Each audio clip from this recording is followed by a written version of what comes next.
Imagine this very specific scenario for a second. You've just left a really loud, vibrant dinner party. Or maybe you finally, closed a social media app that was just buzzing with likes and comments and endless chatter. Right, exactly. So you walk through your front door, you kick off your shoes in the dark hallway, you turn off the light, and suddenly a massive, heavy wave of silence just hits you. Oh, it's a physical sensation. Like, that silence actually has a weight to it, right? Pressing down on your chest. It really does.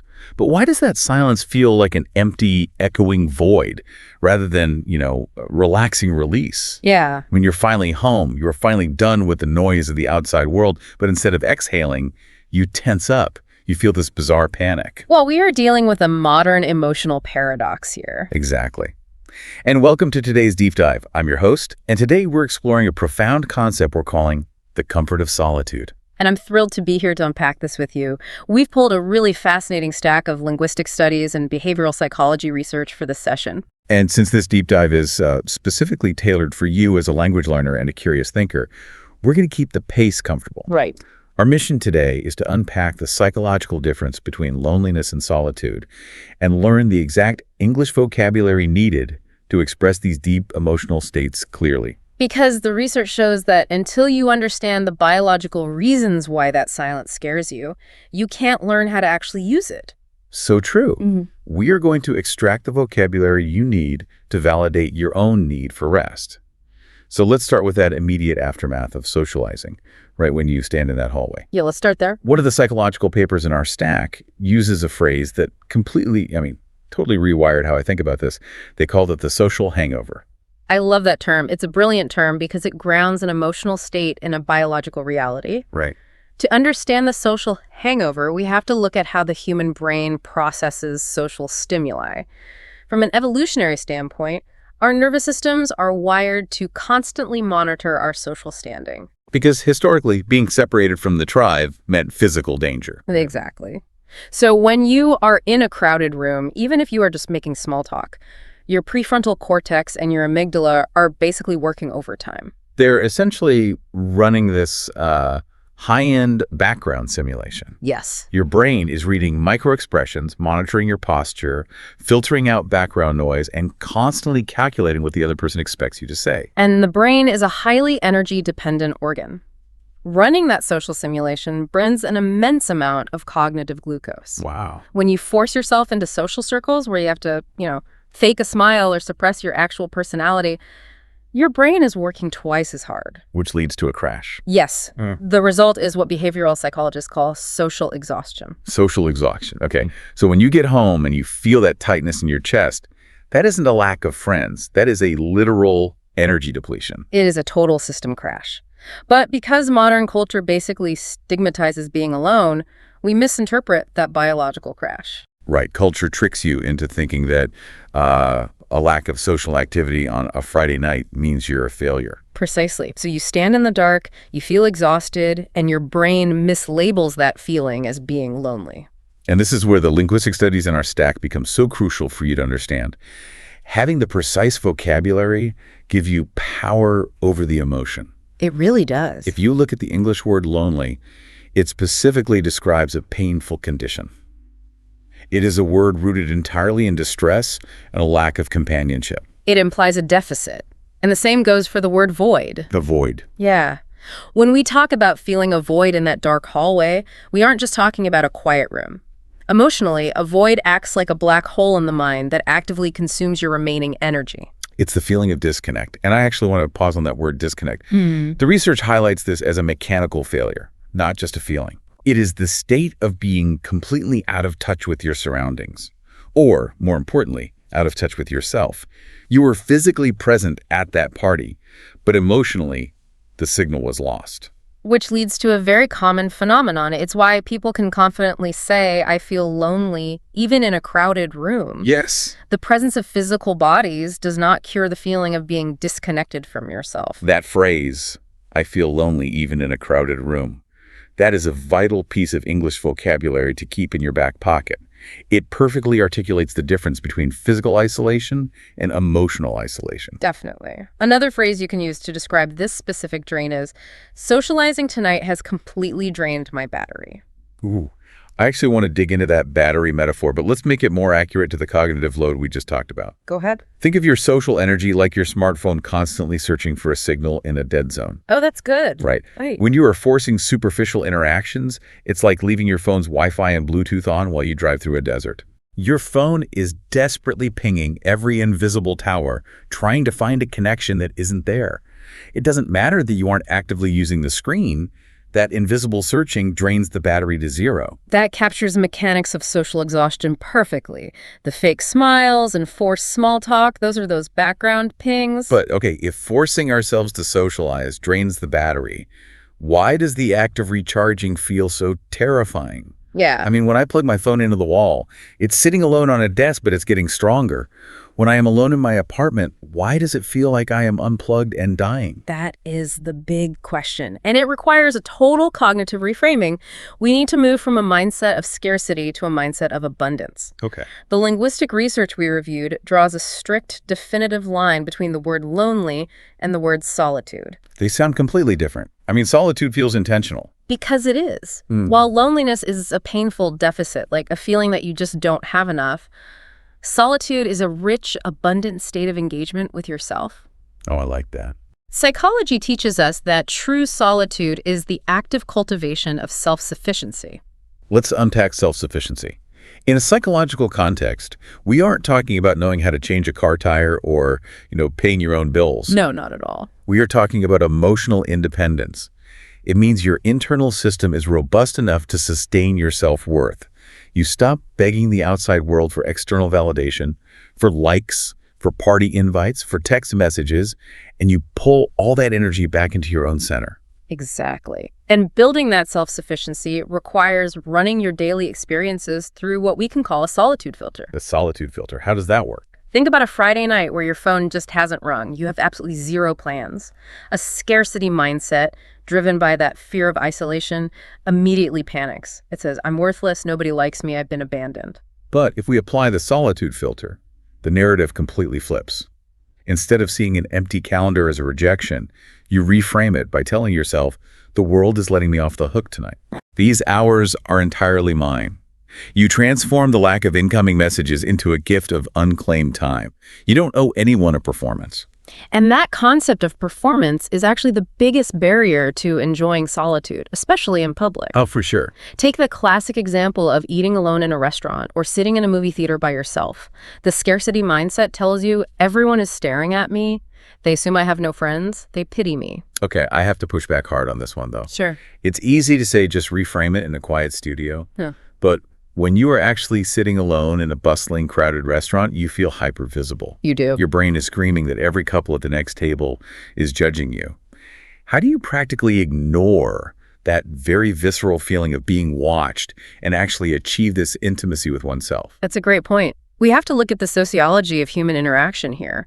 The feeling of being watched is tied to what sociologists call role strain. Real straight. Yeah. When we are around other people, we are constantly wearing a mask and performing a role. The funny friend, the attentive employee, the perfect partner. Right. We feel safe behind those scripts. When you sit alone in a public restaurant, you feel exposed because you don't have a role to hide behind. You have no script. Oh, wow. So the anxiety isn't actually about people judging me. It's about the discomfort of not having a character to play. Exactly. To achieve true intimacy with oneself in public, you have to consciously give yourself permission to drop the mask.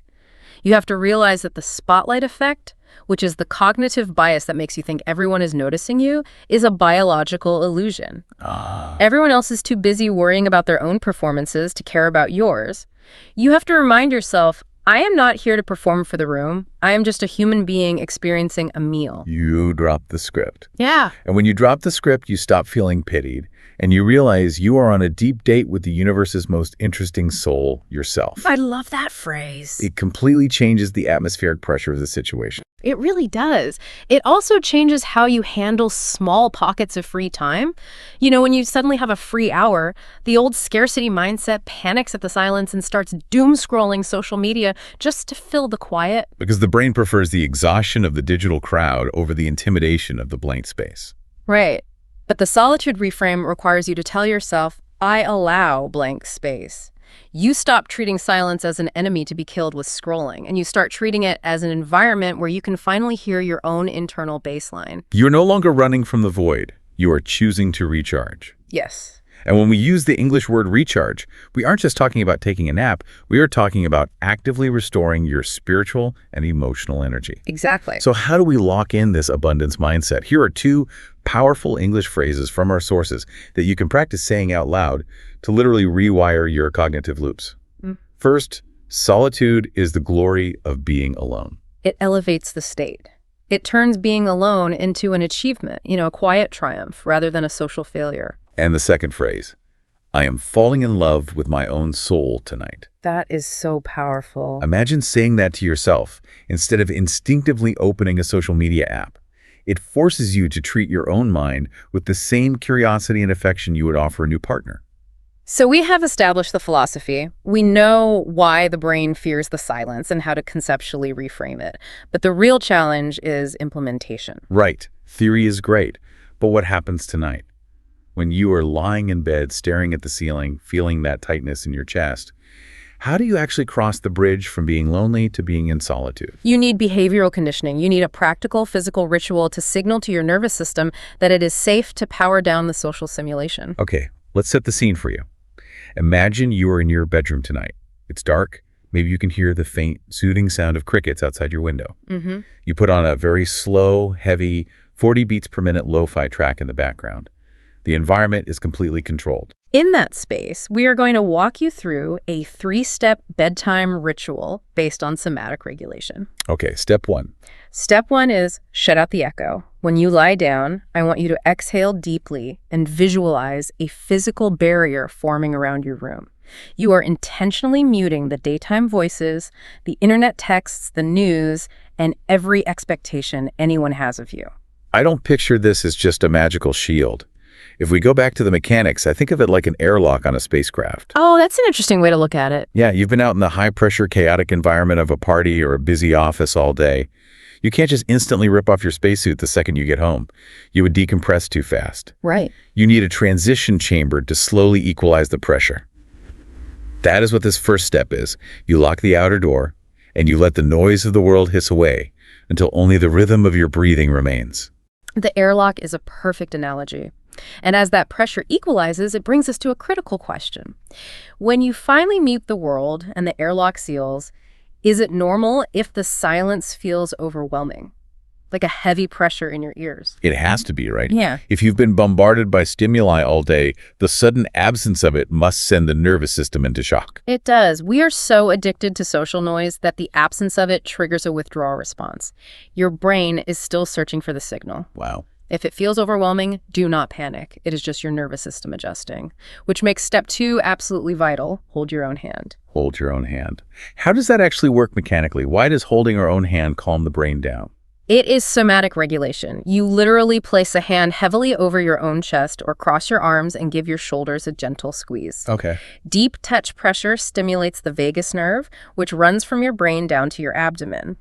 When you stimulate the vagus nerve, it sends a direct biological signal to your parasympathetic nervous system to lower your heart rate and halt the release of cortisol. So you are physically forcing your body out of the fight or flight mode that the social hangover put you in. Exactly. You feel the physical warmth of your own body. And as you do this, you remove all self-judgment.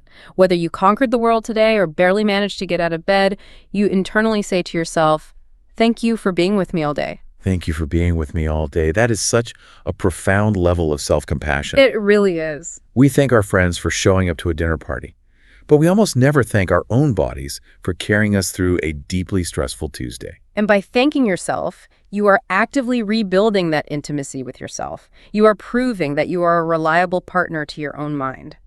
Which brings us to the final stage. Step 3, savor the emptiness. Savor. We have to look closely at the English word savor here. It's a beautiful piece of vocabulary. Yeah. You don't just tolerate the emptiness, you savor it. You enjoy it deeply and slowly, the way you would let a piece of rich, dark chocolate melt on your tongue. You let your bones sink heavy into the mattress. You savor the absolute freedom of not having to respond to a single person. You recognize that this blank space is not a void, it is a sanctuary. Let's give you the vocabulary to anchor this final state. Sanctuary is a word that carries so much more weight than just saying a safe space. Right. A sanctuary implies a place that is sacred, protected, and completely untouched by the chaos outside. Your bed is now your sanctuary. Then we have the word content. And notice the pronunciation distinction here for our learners. Yeah. We are not talking about creating content for social media. We are using the adjective content stress on the second syllable. Right. To be content means to possess a deep sense of peace with zero feelings of lack. You aren't searching for anything else. You have enough. You are enough. Yes. And that connects perfectly to a classic English idiom you should memorize, to be in my own skin. When you say, I am comfortable in my own skin, it means you have dropped the roles. You don't need a script, and you don't need to put on a costume to feel worthy of existing. To bring all of these concepts and all of this vocabulary together, I want to give you a final, lush English affirmation. This is something you can practice speaking out loud. I highly recommend doing this. Use it tonight when you are in your airlock, regulating your nervous system. Close your eyes, let the pressure of the world fade, and say this to yourself. I am not lonely. I am in deep solitude. Tonight, I return to myself. I am my own home, my own sanctuary, and I am perfectly content in my own skin. Good night to my beautiful soul. Internalizing those words doesn't just improve your English fluency. You are literally giving your brain the linguistic tools it needs to process rest without guilt. You can't ask your body for a state of peace if you don't have the words to name it. Now, you can name it. So let's look at the journey we've taken today through these sources. We started by diagnosing that heavy panic in the dark hallway. Right. We looked at the biology of the social hangover and realized that the void is just cognitive fatigue from constantly performing for others. We learned that forcing yourself to stay connected to superficial circles only deepens social exhaustion. We separated the painful distress of being lonely from the abundant, self-sufficient state of solitude. And we challenged the spotlight effect, realizing that dropping our social scripts allows us to eat alone, sit alone, and exist alone without feeling judged. We reframed an empty evening, not as a failure, but as a deep date with our own minds. And finally, we gave you the mechanical, 3-step ritual to transition into that sanctuary, shutting out the echo in the airlock, regulating the nervous system by holding your own hand, and truly savoring the blank space. We highly encourage you to try this physical ritual tonight when you turn off the lights. Give yourself the gift of the blank space. Use the vocabulary to take back control of your Friday nights. Absolutely. But as we wrap up this deep dive, I want to leave you with one final, slightly provocative thought to mull over on your own. Let's hear it. Let's go back to that dark hallway one last time. You kick off your shoes, you turn off the light, and the silence hits you. But this time, it's not a void, it's a sanctuary. You are perfectly content in your own skin. Mm-hmm. If you actually master this, if you become completely self-sufficient and you truly fall in love with your own solitude, how will that change the standard of who you eventually choose to let back into your sanctuary tomorrow?